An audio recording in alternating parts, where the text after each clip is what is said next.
This brief presentation will discuss truss web member restraint and bracing.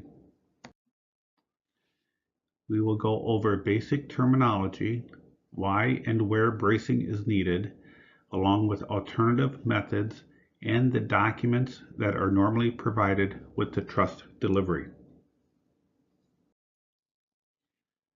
The main concept of bracing and restraints are to hold the truss web in place under load.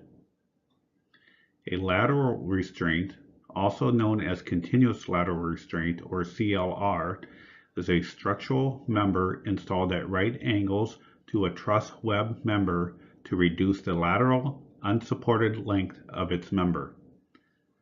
A diagonal brace is a structural member installed at an angle to a web member and intended to permanently transfer loads into the building diaphragms. The general purpose of restraints and bracing is to hold the truss member in its designated position and to collect and transfer loads. Why we need lateral restraints: to reduce the effective buckling length of a truss member in order to minimize out-of-plane buckling of the web member. Basically, it allows to support more load on a long, narrow member. Lateral restraints collect loads acting through truss web members that are in the same plane. Lateral restraints alone are not enough. We need diagonal bracing. Diagonal bracing creates a path for the load that is collected by the CLR to move through the diagonal brace and into the roof and ceiling diaphragms and locks everything into place. The next couple of slides will demonstrate the laterals and diagonals. The three vertical members are representing webs in a truss. As I push down, you can see these members buckle in different directions. When I add a lateral restraint and push down, these three members still buckle, but they will go in the same direction. Once I add a diagonal brace, these webs are locked into position and can support a lot more load. When you see a lateral restraint, you should also see some diagonals. The diagonal and lateral work together to transfer the required forces.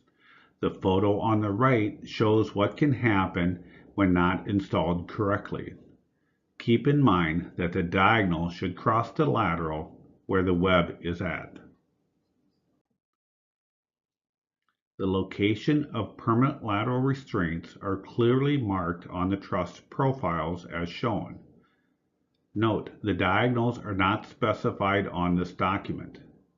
The diagonals would be specified on an engineered set of plans or on the BCSI documents we will discuss later. This plan view shows an engineered layout for the lateral and diagonal locations. Your specific building may or may not have one of these plans.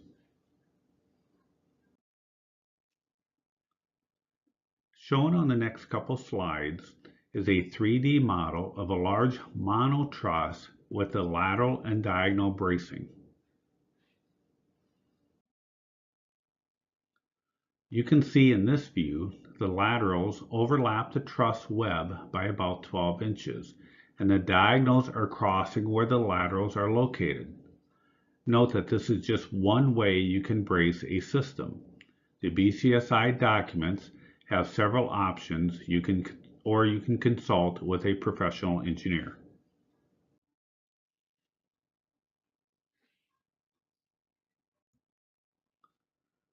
If for any reason you cannot get the lateral and diagonals installed, there are several options to individually restrain the web members: T-brace, L-brace, or scab brace.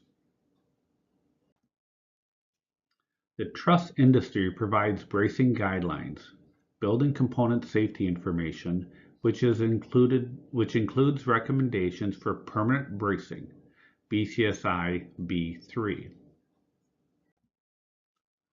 The B3, shown here, describes recommendations on bracing and restraints, unless otherwise specified by the engineer of record for the structure.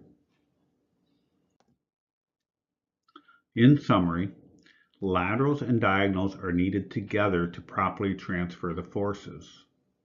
If you have any other questions or concerns, you can contact SBCA at www.sbcindustry.com or consult a local professional engineer or contact your local truss manufacturing company. Thank you.